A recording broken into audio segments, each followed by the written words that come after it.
to quickly talk about the goals of today's workshop. So firstly, I will be providing an overview of federal and provincial financial assistance benefits for individuals with disabilities such as ODSP, RDSP, and etc. And then my goal is to empower individuals and caregivers to understand eligibility requirements and the application process. And lastly, to promote financial stability and inclusion by helping participants navigate better systems and overcome barriers. Okay, and this is what our agenda is for today. So firstly, I'll start with talking about the Ontario Disability Support Program, known as ODSP, and then move on to the Disability Tax Credit, and then go on to the new Canada Disability Benefit Program, and then talk about the CPP Disability Benefit, and lastly mention the Registered Disability Savings Plan, known as the RDSP.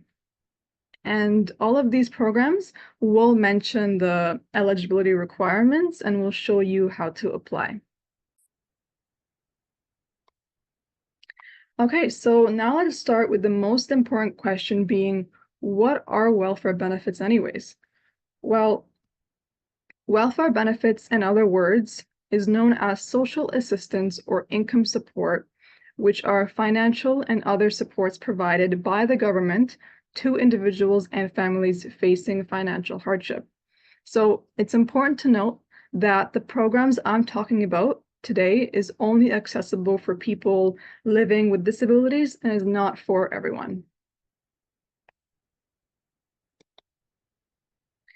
And let's start with the first one being ODSP. So this stands for the Ontario Disability Support Program. It's a government program that helps people with disabilities who have little or no income. It provides monthly income to help with basic living costs, such as rent, food, and bills. And ODSP also includes health benefits like help with prescriptions, dental care, vision care, and many more. And so the maximum monthly income support as of now is about $1,408 a month. But the amount you get does depend on your situation, like whether you live alone or with a family member. And there is also a second part of ODSP that helps people with finding a job if the person is able and wants to work, which is known as employment support. Okay. And now we're going to be talking about eligibility. So as I mentioned before, ODSP provides both income and employment support, in which you can have both if qualified. So to qualify for ODSP income support, you need to be at least 18 years old, be an Ontario resident, have assets no greater than the limits set out in the program, which is $40,000 for a single person and $50,000 for a couple, and $500 for each dependent other than a spouse. And just to clarify, this amount isn't how much you make from work annually, it's your assets over how much money you have, let's say, in cash or in your bank accounts or stocks, or even if you own vehicles. So that's that. And then you also need to meet their definition of a disability, which I will explain in the next slide. Or you have to be a member of a prescribed class and be in financial need. And so to see if you are in financial need, they will look at your circumstances, including your income and assets, your living costs and shelter costs. And so it's very important to make sure that when we're talking about income, you want to tell your caseworker about all the money you or your family receive from other sources, because any money you or your family do receive is income, and it may affect your income support. And now, for the employment support side of ODSP, the rules are slightly different. So you can apply at 16 years of age, and you must be legally allowed to work in Ontario in Canada, and you must be an Ontario resident. And you also need to have a mental or physical disability that's expected to last a year or more and makes it hard to find or keep a job. And this must be confirmed by a doctor or a specialist. And so some people qualify for both income and employment support, and others may only qualify for one, just depending on their situation. So like I mentioned previously, to be qualified for income support, you need to meet the program's definition of a disability. But what is the definition? So in order to qualify for ODSP, based on your disability, you need to have a mental or physical condition that lasts a year or longer, and it has to seriously limit your ability to work and take care of yourself or be involved in your community life.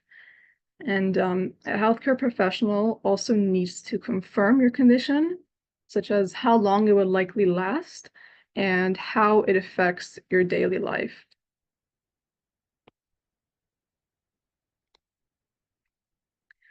So let's take a look at Max's situation as an example. So Max is 29 years old and was recently diagnosed with a chronic physical condition after an accident. Because of his ongoing pain and fatigue, he hasn't been able to work for over a year. He lives alone in Ontario and has very little income or savings. So the question I have for you guys is Max eligible for ODSP? So I'm going to put up another poll for everyone to answer and give you guys a minute or so to answer this. Okay, so it should be launched right now. So is Max eligible for ODSP?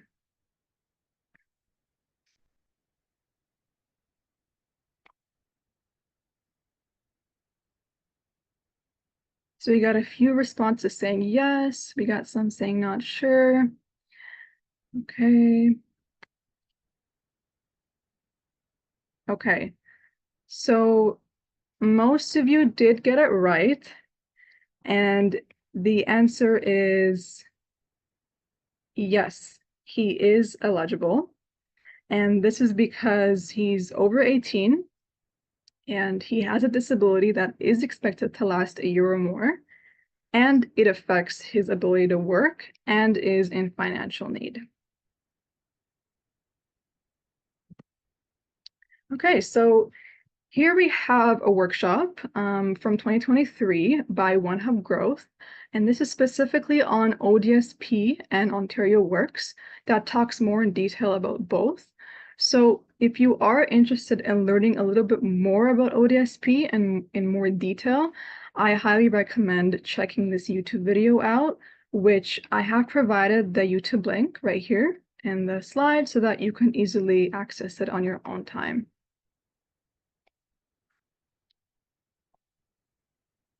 Okay, so moving on to how to apply for ODSP. So there are 3 ways in which you can apply. First is online, which takes about 20 to 30 minutes, and you can include family members who live with you. And you can also apply by phone by calling the social assistance support line that I have included right here in the slide.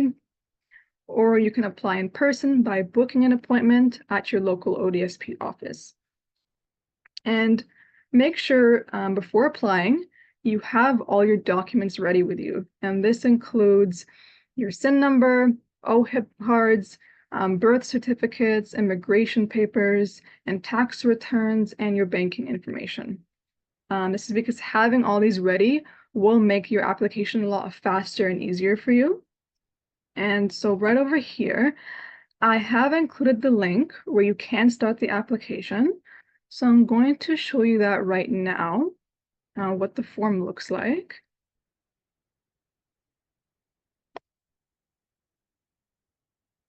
Okay. So this is what the form looks like right here. You're going to press on Start a New Application. And it's just going to take you through a couple of guiding questions, such as, are you in an emergency? Yes or no? Are you currently getting money from Ontario Works or the Ontario Disability Support Program? So if this is your first time, you would say, no, you are not getting any money from any of these two programs right here. Do you need money to pay for your immediate needs, including food and housing, for the next 6 months? Probably say yes here. Have you received social assistance in Ontario in the past? It's yes or no. Do you have a disability? So as we mentioned before, there's a definition for what's considered a disability. So based off this, you would have to say yes. Then it asks about your status and some other questions. And after you answer this, you press continue, and it takes you to another section of questions. So it's very self-explanatory. Shouldn't be too difficult. Okay, let me go back.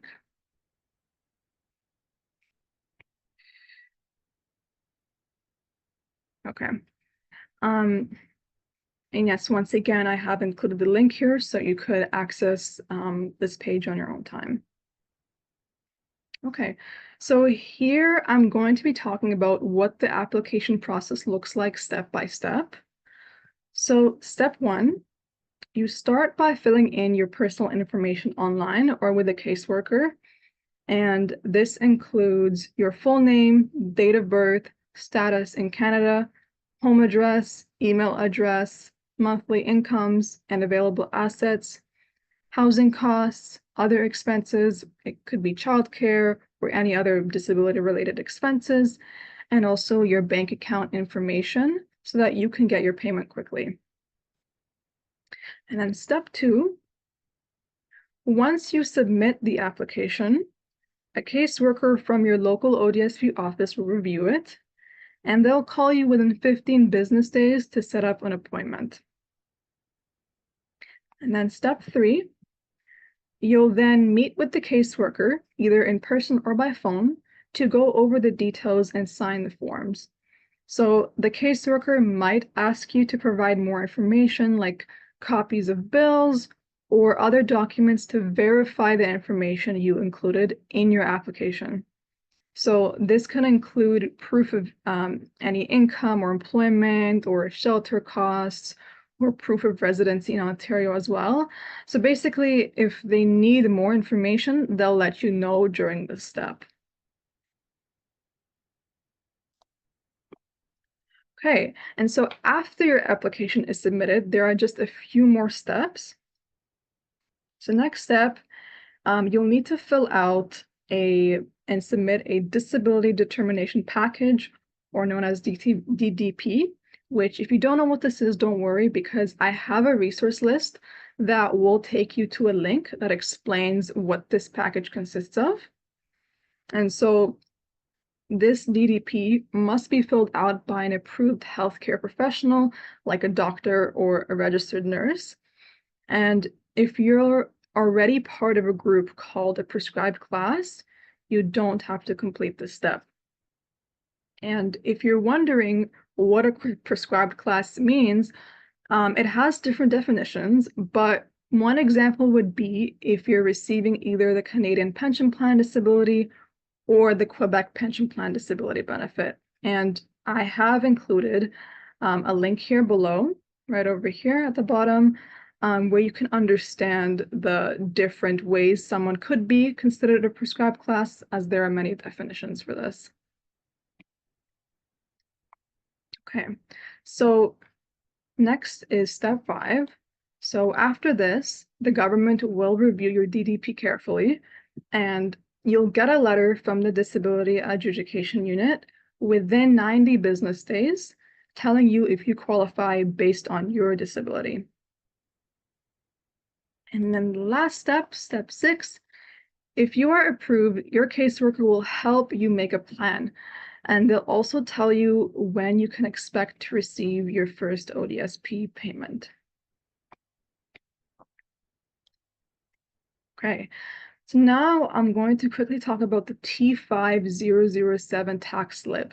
So the T5007 slip is used to report social assistance income, which is money that you may have received from a program like Ontario Works or ODSP, as we're talking about. So even though this money is not taxable, meaning you don't have to pay tax on it, the government still wants you to report it when doing your taxes. So you'll receive a T5007 slip only if you got help from a provincial or territorial government program that gave you money to support your basic needs. And so the important part of the T5007 is box 11, which I have circled right here in red. And it shows how much money you received, and you must report this when filing your taxes.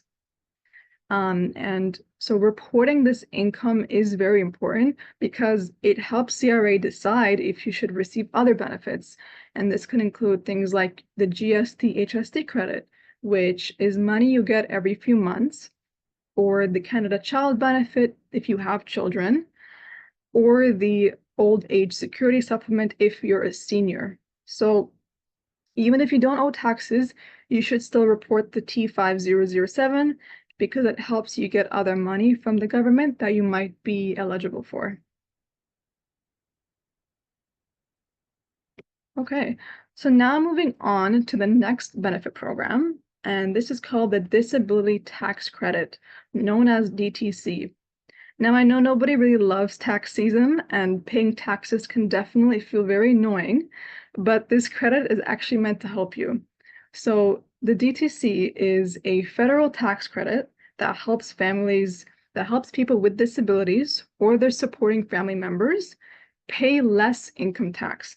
So if someone has a severe and long-lasting health condition, they can apply for the DTC. If approved, your taxes will be reduced every year. So the goal of the DTC is to help cover extra costs that come with living with a disability by lowering how much income tax you owe.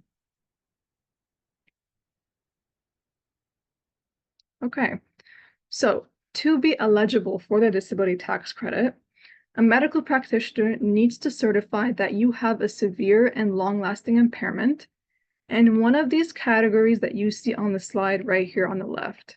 So these include walking, mental functions, dressing, feeding, eliminating, hearing, speaking, vision, and life-sustaining therapy.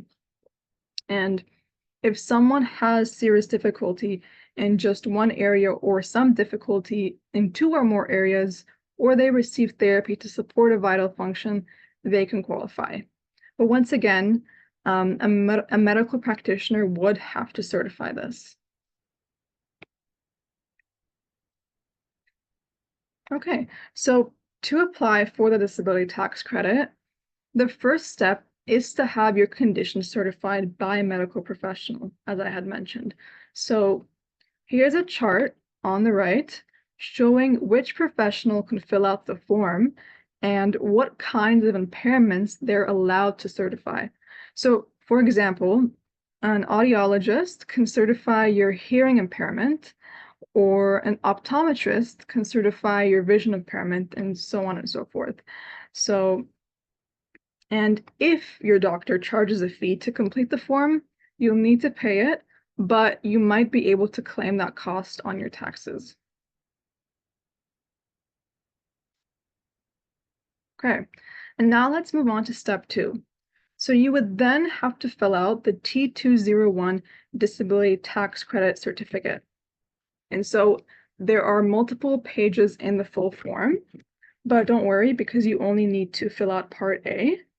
And after that, your medical professional will complete Part B. And so you can apply either online or by phone using the digital form, or mail a paper copy instead to your tax center, which, if you're wondering, you can find the centers online by searching it up. There's a total of 3. And there's also no deadline, so you can submit this at any time of the year. And at the bottom here, I have also included the link for applying for the DTC. Okay, So now let's talk about what happens after you're approved for the disability tax credit. So once approved, the person with a disability can use the credit when filing their taxes to help lower the amount of tax they owe. So this is called claiming the DTC. Also, if the person was eligible in previous years but didn't claim the credit, they may be able to go back and claim it for up to 10 years and possibly get a refund. And so here on the left, this is a portion of what the disability tax credit form looks like. So I will show you now what the full form looks like.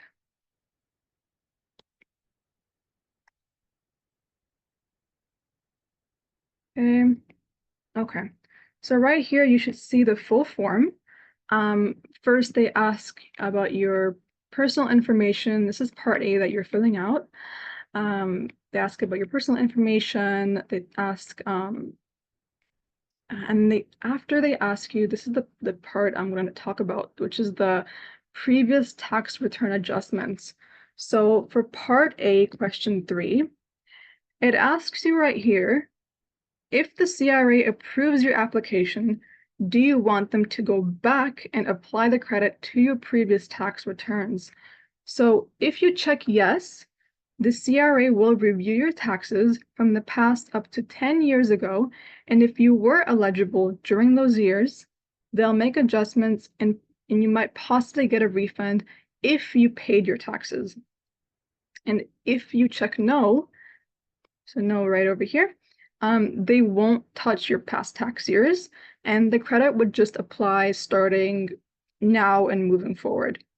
So if you have a disability that has been going on for a while, it's a good idea to say yes here so you don't miss out on those past years. Okay.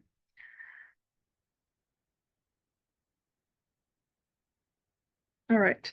So, and now when it comes to transferring, if the person with a disability doesn't earn enough income to use the full credit themselves, they can transfer it to a family member who supports them, like a parent, spouse, or sibling, to help reduce that person's taxes instead. And I'll go over what qualifies as a family member in the next slide.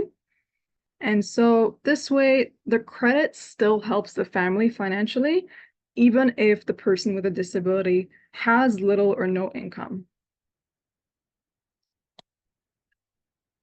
So as I mentioned, the tax credit can be transferred to a supporting family member, but who qualifies as a supporting family member? Well, a supporting family member is someone who the person with a disability depends on for one or more of the basic needs of life, such as food, shelter, and clothing. And here on the right is a list of who counts as a family member. So it includes not just immediate family like a spouse or a parent, but it also includes grandparents, siblings, uncles, aunts, nieces, and nephews. And this could include the family of their spouse or common law partner as well. So overall, it's meant to help families who are supporting someone with a disability get some extra help when filing their taxes. Okay, so now let's talk about how to claim the disability tax credit on your taxes. So to get the credit, you need to enter the amount on your tax return. And if you don't need all of it, like I had mentioned, you can transfer the rest to a supporting family member. But remember, it's not a refund. It just helps lower how much tax you have to pay. So for 2024, right over here on the right, the basic amount is $9,872 for adults. And if the person is under 18, they get that same amount, which is the $9,872, plus a child supplement of $5,758, making it a total of $15,630. And just to clarify, this is not the amount you get. This is just the amount they use for everyone to calculate how much you do end up saving in taxes. So they use a formula for this. And over here on the left side, there are 3 different tax lines to use when claiming. So line 31,600, which is if you're claiming the credit for yourself. Line 31,800, which is if you're claiming it for someone who depends on you, like a child or a parent. And lastly, line 32,600, if you're transferring from your spouse or common law partner. Okay. All right. So here's a simple example of how the disability tax credit works. So Layla is 32 years old on ODSP, depending on her nephew for support due to her disability. So the question I have for you is, do you think her nephew can claim this amount? So I'm going to launch another poll and give you guys a minute or so to think about this as well.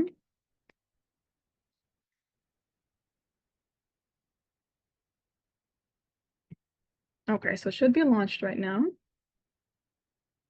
Do you think Layla's nephew can claim the DTC?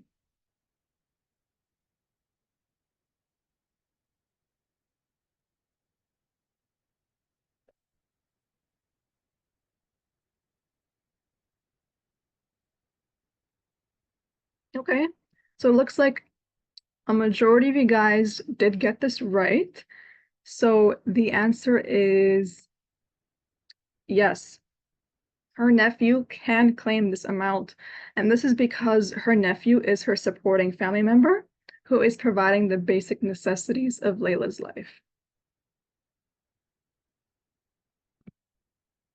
Okay, so now we're going to be moving on to the other program called the Canada Disability Benefit Program. So this is a brand new program starting in July 2025, and it gives direct financial help to people with disabilities who are between 18 and 64 years of age.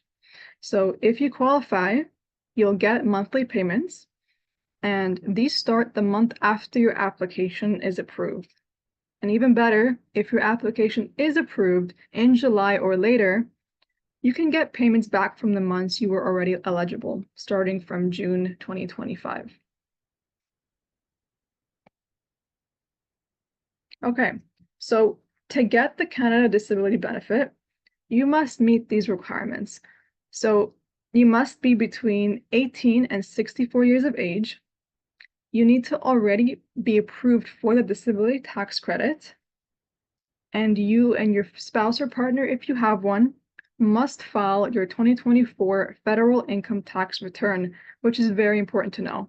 And you also must live in Canada for income tax purposes.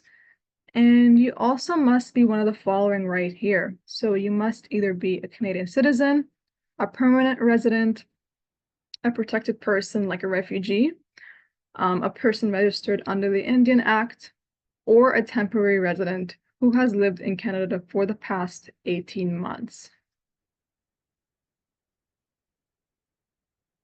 Okay, and now let's talk about how much money you might get from the Canada Disability Benefit. So the amount depends on your adjusted family net income, and that means your income after a few things are taken away. So like your total family net income, family tax return from line 23,600, and then you subtract any universal child care benefit you received and any money made from your RDSP, which if you don't know what the RDSP is, we will be talking about this later on. And add any RDSP or UCCB money you had to pay back. So it's not just your total income, it's adjusted basically. And so now in terms of how much you get, the maximum amount you can get is $2,400 per year, which is $200 per month. And so this amount starts from July 2025, so this month, all the way up until June 2026. And so some people may get less depending on their income, but it's still helpful extra support. And also another very helpful tool here, I have included a link right here at the bottom. So there's an online Canada Disability Benefit estimator that can help you estimate how much you might receive monthly based on your family income. So it's a great way to get an idea of what to expect with this program. Okay, so most importantly, this benefit is income tested, which means the amount you receive does depend on how much income you or your family have. So if your adjusted family net income is low, you may get the full $200 a month. But as your income goes up, the benefit will go down. And if your income is too high, you may not get anything at all. So there are three things that affect how much you do get. First is your marital status. So if you have a spouse, their income is also counted. Next is working income. So if you or your spouse are earning money, that impacts the amount. And also who is getting the benefit, whether it's you alone or shared with a partner, can also matter. Okay. And now let's talk about how to apply for the Canada Disability Benefit. So there are 4 ways to apply. First is online, then we have by phone, and then we have in person at a Service Canada office, and then by using a paper form if you prefer that. So for the paper form, you can either drop it off at a Service Canada office or mail it to the address shown right here below on the slide. And also here, if you look on the left, you can see how the application form looks like. And I'll quickly guide you how to fill this form out as well. Okay, so this is what the application looks like. It first starts off by asking your personal information, such as your social insurance number, your date of birth, asking about your status, and they also ask you about your net income, your line 23,600, which I'll also mention in the next slide.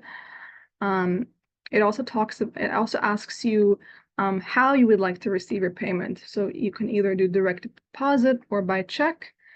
And then asking your direct deposit information, which is needed so that you can get your payments in fast. Okay. All right.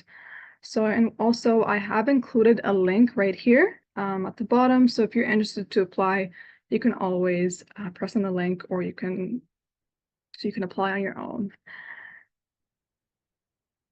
Okay, and so to apply for this benefit, you do need to give some basic information to Service Canada, like I had just mentioned when showing you the form. So depending on whether or not you already received a letter from them, because if you did get a letter from Service Canada, it means you're likely pre-approved based on your existing disability tax credit status. And so to apply for this, you'll need a 6-digit application code found in the letter they sent you. You'll need your SIN number, proof of your legal status in Canada, such as whether you're a PR or a citizen, and your direct deposit information like I just showed you in the application, and also your direct deposit information. And now, if you didn't get a letter and are applying for yourself, in that case, you'll need your SIN number again, your mailing address, proof of your legal status in Canada, including your net income from line 23,600 of your 2024 tax return, and your direct deposit information as well.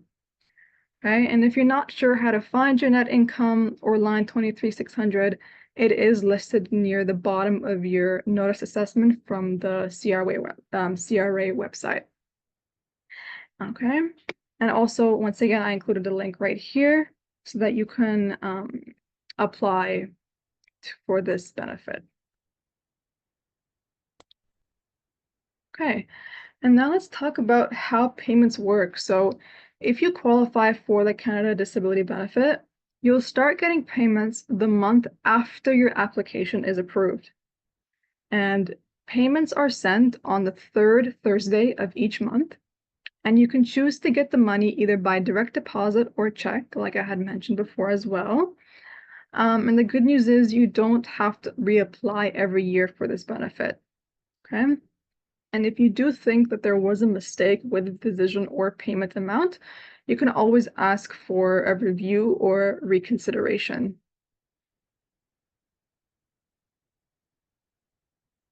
Okay, and now we're going to be moving on to the next program, which is called the CPP Disability Benefit. So the Canadian Pension Plan. So this is a monthly payment for people who can't work because of a disability. And it's important to know that this payment is taxable, so it counts as income. Also, CPP disability does not cover costs like medications or medical equipment. It's just financial help to replace income when you're unable to work. So, to be eligible for the CPP disability benefit, you must be under 65 years of age. You need to have paid into the Canadian Pension Plan through your work. So this is very important to note because if you have never worked, you won't be qualified for this benefit. You must have a mental or physical disability that regularly stops you from working any job. And the disability must be long-term with no clear end or expected to lead to death. And also, if you do live in Quebec by chance, you don't apply for CPP disability. You need to apply for the Quebec Pension Plan Disability Benefit instead. So this is just if you're in Quebec, which I'm not too sure if anybody here is, but just to let you know. And just to clarify once again, CPP disability is basically for people who who started living with a disability after working and paying into CPP. So it's more so for if you developed a disability later in life after working and all of a sudden you're unable to work, then this program you would be eligible for. But if you never worked, you won't be qualified for this, but you might be qualified for something like ODSP instead.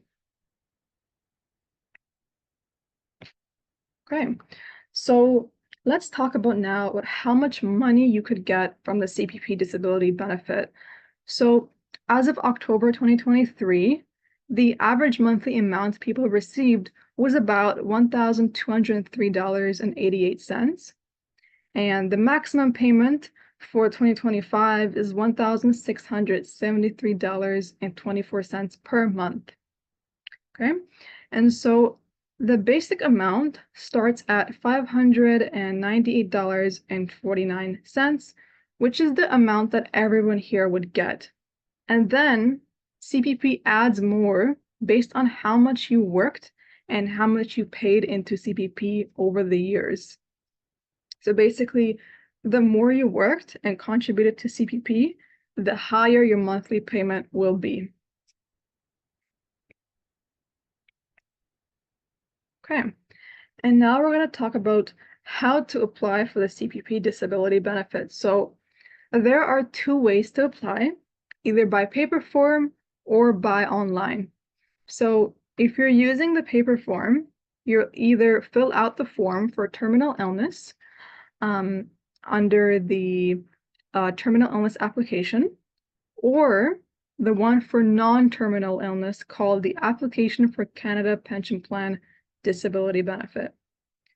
And then you can either mail it or drop it off at a Service Canada office.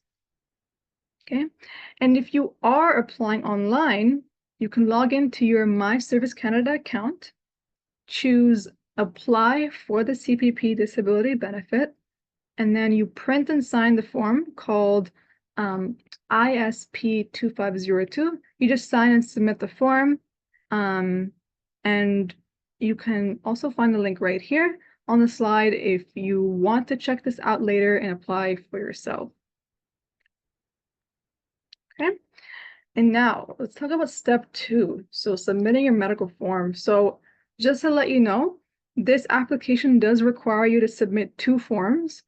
First is the actual application form, and then is the medical form. Okay?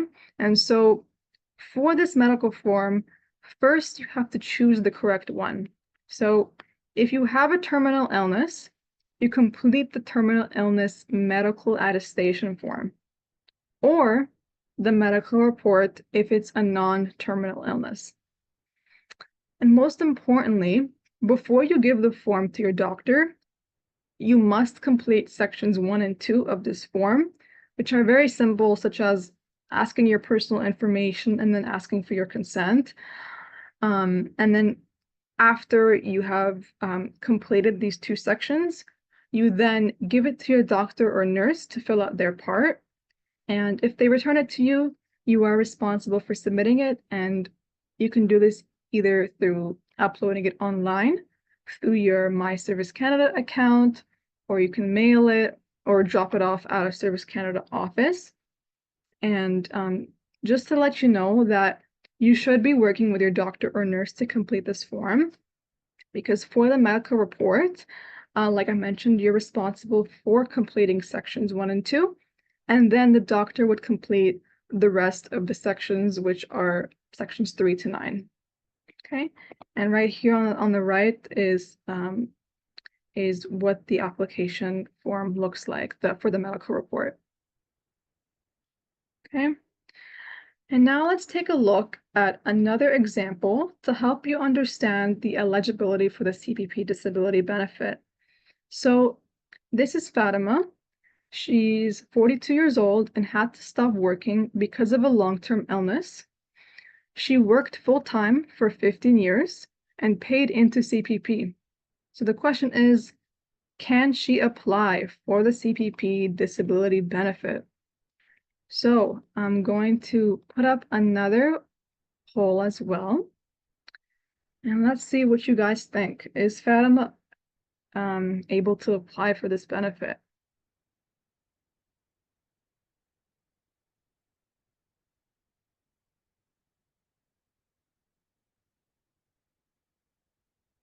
Okay, so it looks like almost all of you said yes. And let's see, is that the correct answer? The correct answer is yes, she can apply.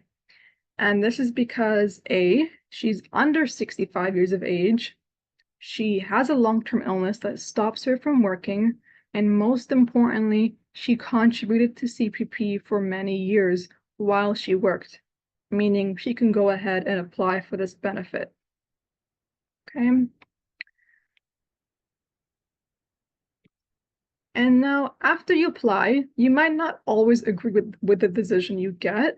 And if that happens, you do have options. You can ask for reconsideration within 90 days of receiving the decision. And you can do this either online, by filling out a printable form, or by writing a letter.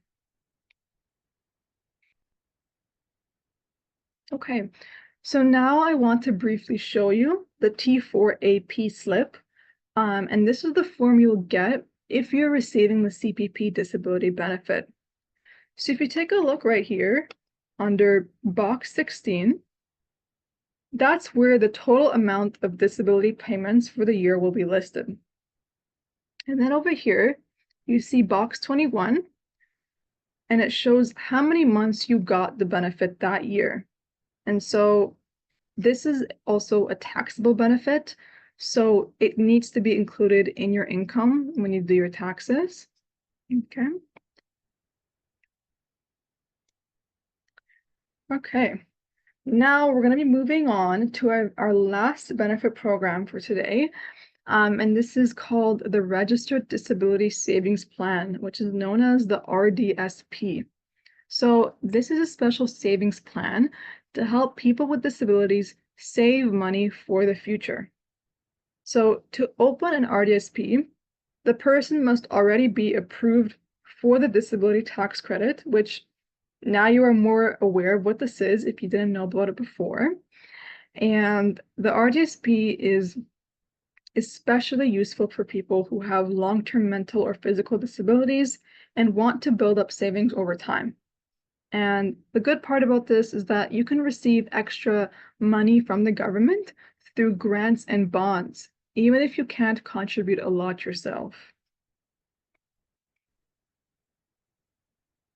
So, to be eligible for the RDSP, you must already be approved for the disability tax credit, as mentioned before, and you need to have a valid SIN number, live in Canada when the plan is opened, and be under the age of 60.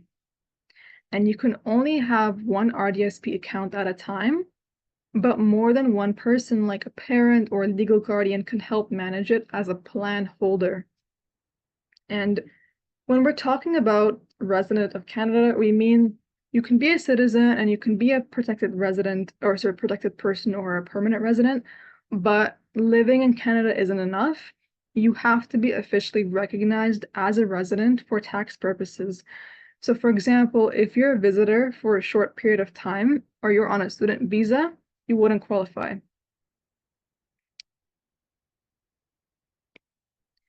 And now that we've covered what the RDSP is and who can get it, let's talk about how to apply. So step one is checking if you're eligible. So remember, you must be approved for the disability tax credit and you must be under 60. Step two is choosing a bank or a financial institution. So it's important to know that you cannot apply for this benefit online. You need to go and do this through a bank.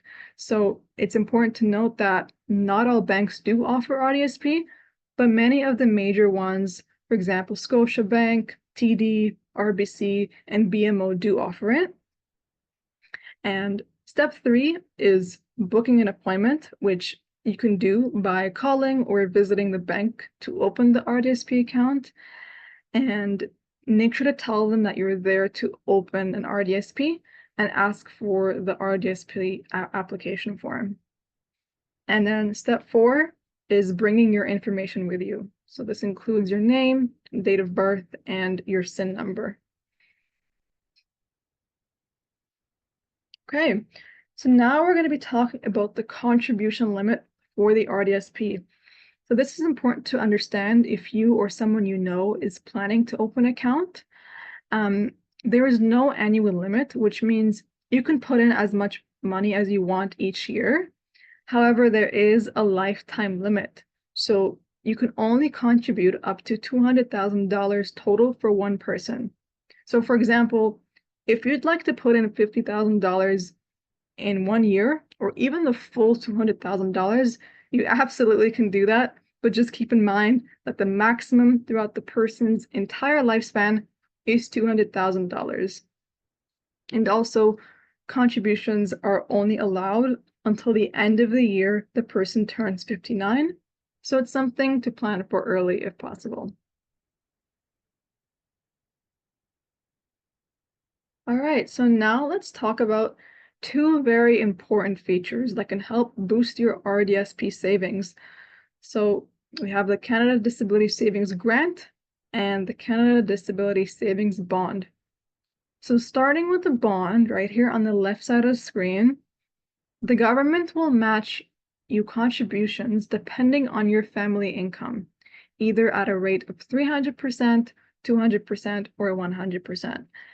And this means for every dollar you put in, you could get up to $3 from the government.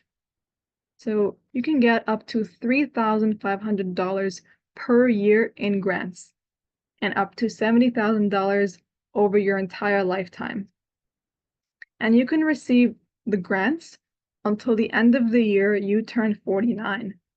And if you're confused, it's okay. I will be explaining this a little more in detail in the next slide so you can understand a bit better. And now, looking on the bond on the right side of the screen, this is designed to help people with low income. And the good part about this is that you don't need to put money in to get this bond. So the government can give you up to $1,000 per year with a lifetime limit of $20,000. and you can receive it until the year you also turn 49. And another important thing to note is that when you do open an RDSP account, you don't automatically get the grants and bonds. You have to apply for them separately through your bank. So when you go to your bank, you tell them you also are interested in the grant and the bond. Okay. All right, so I have once again included a link if you'd like to get more information on grants and bonds and to possibly see how much you might be qualified for. Okay, so grants and bonds are definitely a great way to get some extra government money. And yeah. Okay, so now let's briefly break down how much you can get from the grant and bond based on your family income. So on the left right here, for the grant, if your income is $114,750 or less, the government gives $3 for every $1 you contribute on the first $500. So that's up to $1,500 per year. And then you can get $2 for every $1 on the next $1,000 you contribute, up to $2,000 per year. So like I mentioned before, with the matching percentages of 300%, 200%, and 100%, it's matched based off either the first $500 and then the next $1,000. So for example, 300% would be times 3, 200% would be times 2. And so if your income is more than $114,750, you can still get $1 for every $1 you put in, up to $1,000 per year. Now, on the right here, for the bond, if your income is $37,487 or less, you get the full $1,000 per year. If your income is between $37,487 and $57,375, you'll get a partial amount based off of a formula that they use. So it's going to be less than 1,000. I don't know how much, but they use it based off a formula that they use. And if your income is more than $57,375, then you won't be getting a bond. So basically, the lower your income, the more help you can get to grow your RDSP. Okay, so here is a real life example to show how powerful the RDSP is. So Emma is 24 years old, has the disability tax credit, and works part-time, earning $35,000 per year. This year, she opens an RDSP and contributes $500. Because her income is under $37,487, she qualifies for the maximum grant and bond. So the government gives her $1,500 in grant. That is 3 times what she put in. And she also gets a $1,000 bond without even needing to add money. So her RDSP now has a total of $3,000, even though she only contributed $500. And all of this grows tax-free, and she can keep doing this every year until she turns 49. So just to confirm, $500 was her own money that she contributed, and the government gave her $1,500 in grant, $1,000 in bonds, totaling her to a total of $3,000 in her RDSP. Okay, and now let's talk about withdrawing money, so taking money out of your RDSP. So if you take money out too early, so before the age of 60, you might have to pay back some of the grant or bond money that the government gave you. And here's how it works. So for every $1 you take out, you may have to pay back $3 of grant or bond. And this rule applies to the money that was added in the last 10 years. So it's a good idea to wait until you really need the money or after you turn 60 so that you don't lose the benefits. And I also have included a link right here if you'd like to learn a little bit more about how withdrawing works and go into more detail about it. You can definitely look more into it with this link right here. And let's quickly go over what happens if you didn't receive all your grant or bond in previous years. So if you're under 49 years of age, you can still catch up on grant and bond money from up to 10 years ago, as long as you were eligible in those past years. And the government can give you up to $10,500 in grants and up to $11,000 in bonds in 1 year using this carry forward rule. So even if you missed out before, it's not too late to get that support, but just make sure that when you're applying that you meet the requirements for those past years. And once again, I have included another link if you would like to learn a little more detail about this carrying forward grant and bond aspect. Okay, and lastly, I'm just going to quickly explain how income from an RDSP is reported when filing your taxes. So if the person receives income from the RDSP, they'll receive a T4A slip. That's the official tax form for various types of income. The taxable portion, which includes government grants and bonds, will show up in box 131 on the slip under other information, which I have circled right here in red. So once again, it'll be under box 131 under other information. And remember that all contributions are not taxable, but grants and bonds are taxable. So like any interest you generate, they're taxable. Also, if you do need any other support or you have any other questions after today, you can always reach out to OneHub Growth.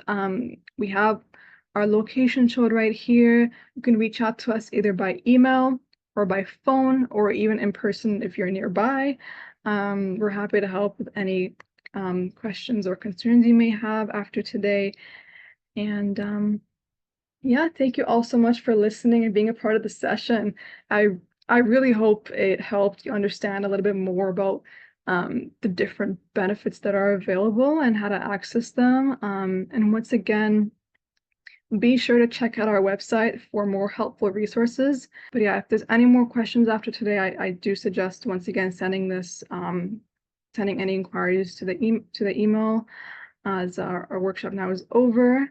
But once again, thank you all so much. Take care, everybody.